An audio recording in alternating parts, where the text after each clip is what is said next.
هي الدنيا فلا تركن إليها ولا تجعل لها في القلب قذرا ومد يديك للرحمن دوما فربك لن يرد يديك صفرا. Kemudian yang terakhir adalah wajibnya seseorang itu meninggalkan hal yang syubhat, apalagi kalau sudah jelas hukumnya, sebagaimana di sini Nabi SAW memerintahkan Uqbah untuk menceraikan istrinya. Maka Uqbah pun tanpa ragu menceraikan, dan setelah itu wanita itu menikah dengan laki-laki lain. Nah, ini pelajaran yang bisa kita ambil dari hadis yang mulia ini. Baik, kita lanjut langsung ke hadis 598 dari Al Hasan ibn Ali radhiyallahu anhuma. Beliau dan ayahnya dua-duanya sahabat. Beliau berkata, saya hafal dari Rasulullah SAW, da' ma yaribuka ila ma la yaribuk. Tinggalkanlah apa yang membuatmu ragu dan beralihlah kepada yang tidak membuatmu ragu. Hadis ini diriwayatkan oleh Tirmidzi dan beliau mengatakan hadis ini hasan sahih. Di sini maknanya kata Imam Nawawi rahimahullah, tinggalkanlah apa-apa yang Anda ragukan dan ambil sesuatu yang tidak Anda ragukan. Hadis ini teman-teman termasuk dalam bahasan atau istilah dalam ilmu hadis jawami'ul kalim, atau kalimat-kalimat yang ringkas dari Nabi SAW tapi memiliki kandungan makna yang sangat banyak. Kandungan makna yang sangat banyak. Nah, di sini teman-teman kita bisa lihat bagaimana ya potongan hadis ini ringkas, padat, tapi luar biasa gitu. Ya. Jadi menjadi sebuah pondasi dasar kehidupan seorang muslim. Da' ma yaribuka ila ma la yaribuk. Tinggalkan apa yang membuatmu ragu kepada hal yang tidak membuatmu ragu. Jadi ini masuk dalam semua lini kehidupan kita. Selama kita ragu hukumnya boleh atau tidak, tinggalkan. Dan ini betul-betul masuk ya sejalan dengan judul bab kita, meninggalkan syubhat. Berapa banyak orang subhanallah di kantornya langsung saja dibagikan amplop, dibagi-bagi rata, dia tidak perlu tahu. Tidak mau tahu bahkan. Mungkin dari mana? Akad kerja, gajinya 5 juta. Tiba-tiba saja ada bonus dibagi-bagi tanpa jelas dari mana. Dia punya, harusnya dia tanya sebagai seorang muslim. Ini apa ini? Oh, ini hadiah dari perusahaan misalnya. Oke, jelas. Semua pegawai mendapatkan. Oke. Tapi kalau misalnya ada orang yang sogok, kemudian atasan Anda, karena dia tidak mau sendirian nanti kalau ditelusuri secara hukum, apakah hukum agama atau hukum pemerintah, sehingga nanti dia bisa kena hukuman gitu kan. Maka dia libatkan bawahan-bawahannya, banyak terjadi di perusahaan. Akhirnya dia bagi-bagi. Dan para anggota atau staf perusahaan tersebut kena merasa mendapatkan bonus. Gaji cuma 5 juta per bulan atau 10 juta per bulan. Kemudian dia dapat amplop isinya 5 juta. Gitu kan. Gratis bagi dia. Ya udah dipakai aja. Dan ini berbahaya. Pendapatan haram akan mendatangkan banyak mudarat. Akan mendatangkan banyak mudarat.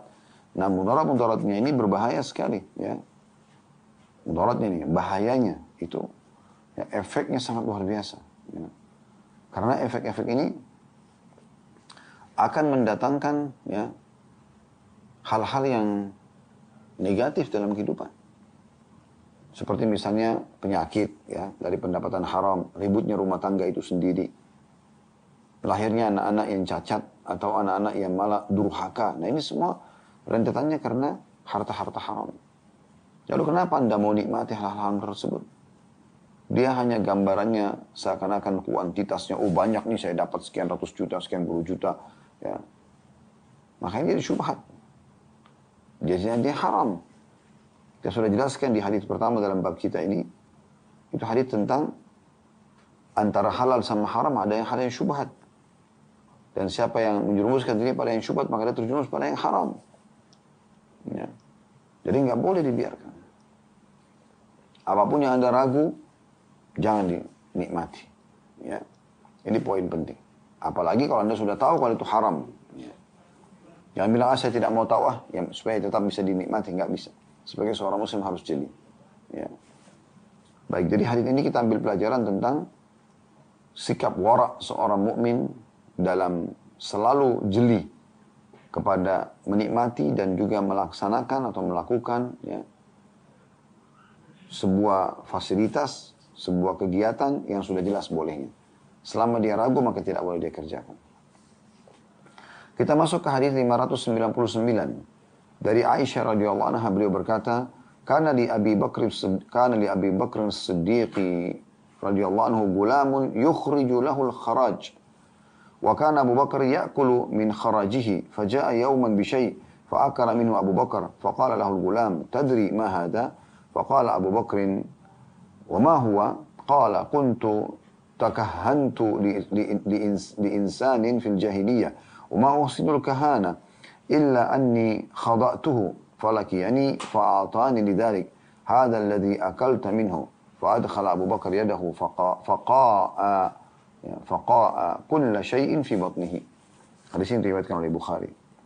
Abu Bakar As-Siddiq radhiyallahu anhu memiliki seorang budak yang bekerja untuk menghasilkan kharaj, bekerja pendapatan, ya. Dan Abu Bakar makan dari hasil itu. Suatu hari dia datang dengan membawa sesuatu, makanan dari hasil kerjanya. Lalu Abu Bakar memakan sebagiannya, maka pelayan itu berkata kepadanya, apakah Anda mengetahui dari mana sumbernya ini? Abu Bakar mengatakan, dari mana? Dia berkata, dulu pada masa jahiliyah, saya melakukan praktik perdukunan untuk seseorang, padahal saya tidak tahu tentang perdukunan. Saya hanya menipunya. Kemudian dia bertemu dengan saya di saat ini dan memberiku karenanya. Ya. Apa yang Anda makan ini dari hasil itu. Maka Abu Bakar pun memasukkan tangannya ke dalam mulut dan memuntahkan semua yang ada di dalam perut beliau.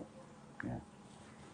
Sini ada keterangan kharaj. Ya, kalau Anda pegang bukunya masih ada belum terus terjemahan di bawah. Terjemahan adalah sesuatu yang ditetapkan oleh seorang majikan untuk dibayarkan oleh budaknya kepada majikannya setiap hari. Sedangkan sisa penghasilannya adalah milik budak tersebut.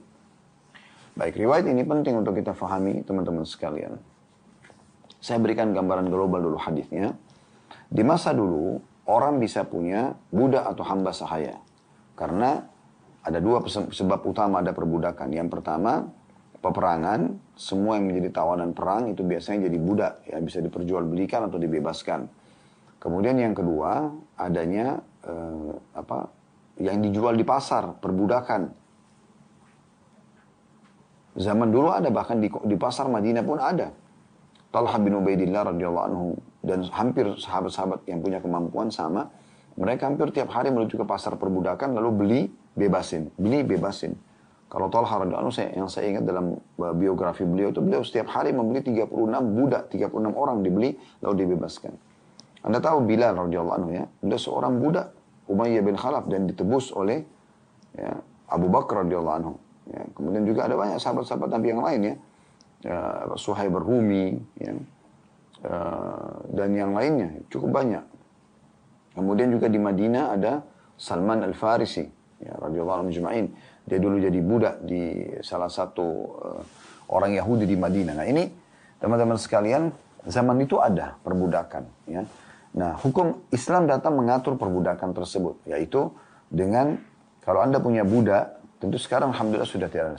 Seingat saya semenjak Perang Dunia Kedua itu sudah dihapus perbudakan di muka bumi ini. Zaman sampai sebelum Perang Dunia Kedua itu masih banyak perbudakan. Bahkan di Amerika itu karena mereka tidak mengikuti hukum Islam, maka banyak sekali kisah-kisah bagaimana orang kulit hitam menjadikan budak dan budak itu betul-betul diperlakukan dengan hal-hal yang kurang baik ya.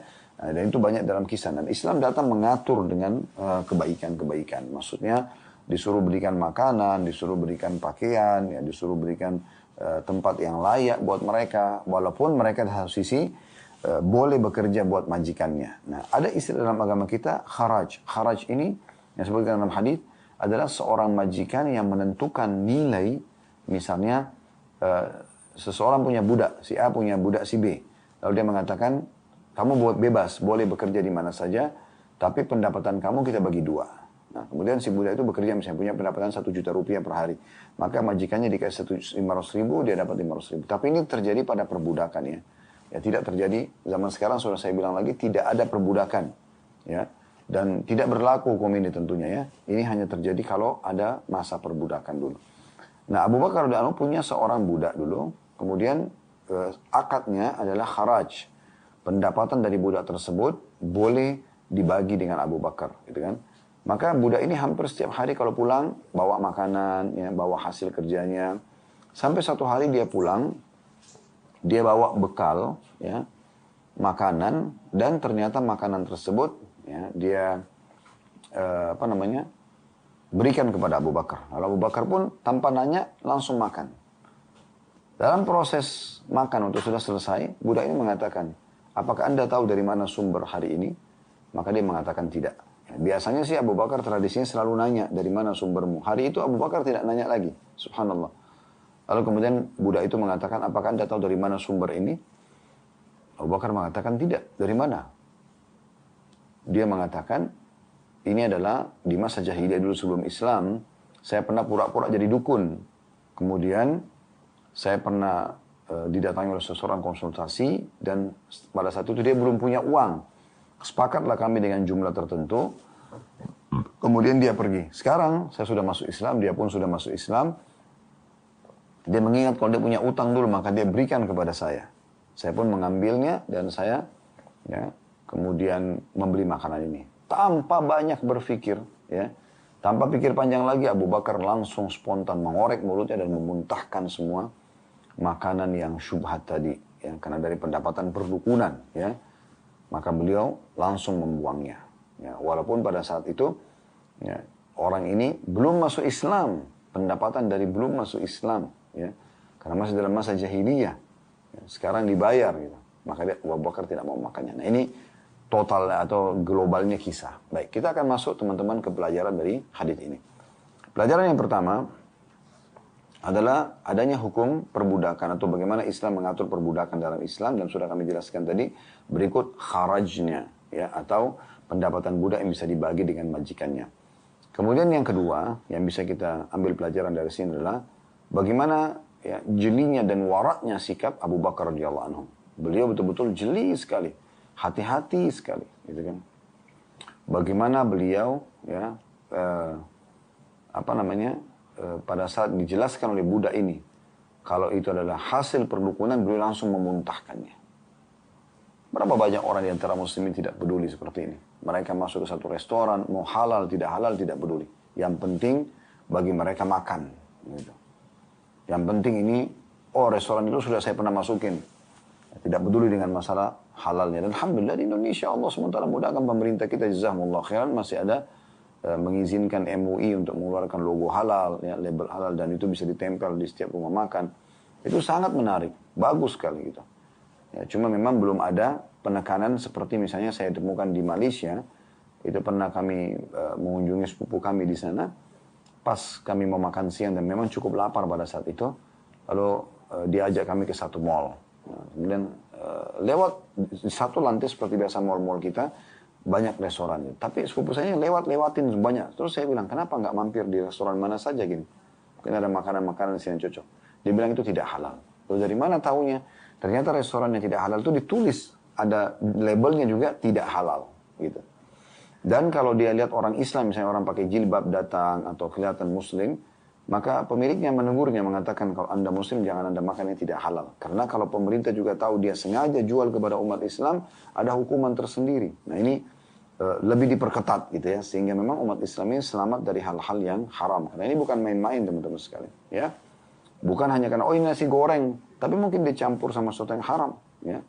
Saya dapat informasi dari seseorang ikhwah, di salah satu kota kita di Indonesia ini, itu bahkan ada orang yang jual nasi goreng, tapi memang dia pakai daging babi, gitu kan. Dan banyak umat Islam yang makan di sana, subhanallah. Nah ini tidak boleh dibiarkan. Harus diingatkan si penjual, diingatkan juga muslimin yang makan di sana, gitu kan. Kalau sudah diingatkan tidak mau tahu, dilaporkan harusnya, ya, karena ini tidak boleh bagi umat Islam, berbahaya. Ya, jadi harus dibuang sesuatu yang haram itu.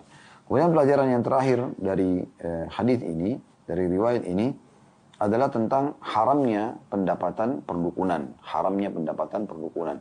Apakah dia memang asli dukun atau dia pura-pura saja. Dan semua hal-hal yang masuk dalam penipuan, manipulasi, ya, apa saja yang berhubungan dengan pendapatan-pendapatan yang tidak jelas, maka masuk dalam larangan ini. Jadi tidak boleh sama sekali kita sengaja membuka sumber-sumber pendapatan yang haram.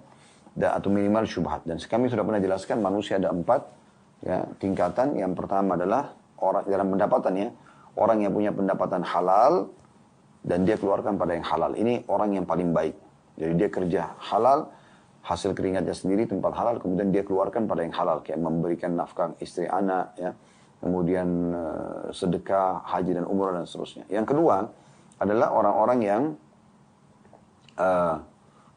diberikan sumbernya halal, tapi dia keluarkan pada yang haram. Kayak misalnya dia pakai berzina.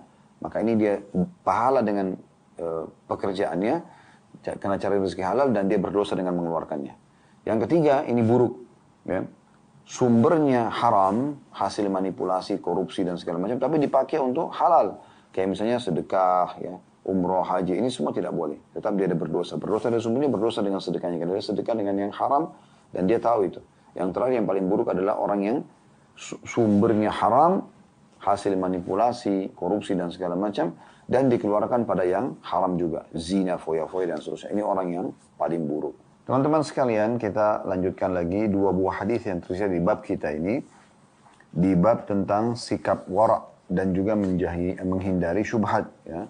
Dan kita akan masuk teman-teman sekalian di hadis nomor 600 ya, dari awal belajar, berbunyi dari Nafi' ya, radhiyallahu anhu anna Umar bin Khattab radhiyallahu anhu kana farada lil muhajirin al awwalin 4,000 wa farada li ibnihi 3,500 فقيل له هو من المهاجرين فلما نقصته فقال إنما هاجر به أبوه atau abuhu yaqulu laisa huwa kaman hajara bi nafsihi. Hadis ini riwayat Bukhari. Terjemahannya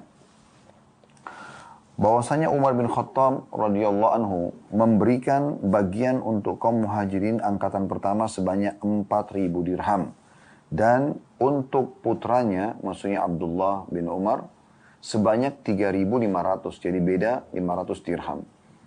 Maka dikatakan kepadanya, kepada Umar bin Khattab, anakmu ini dia juga termasuk muhajirin. Mengapa anda mengurangi jatahnya? Maka Umar menjawab, karena dia berhijrah dibawa oleh bapaknya. Dia berkata, tentu dia tidak seperti orang yang berhijrah dengan sendirinya.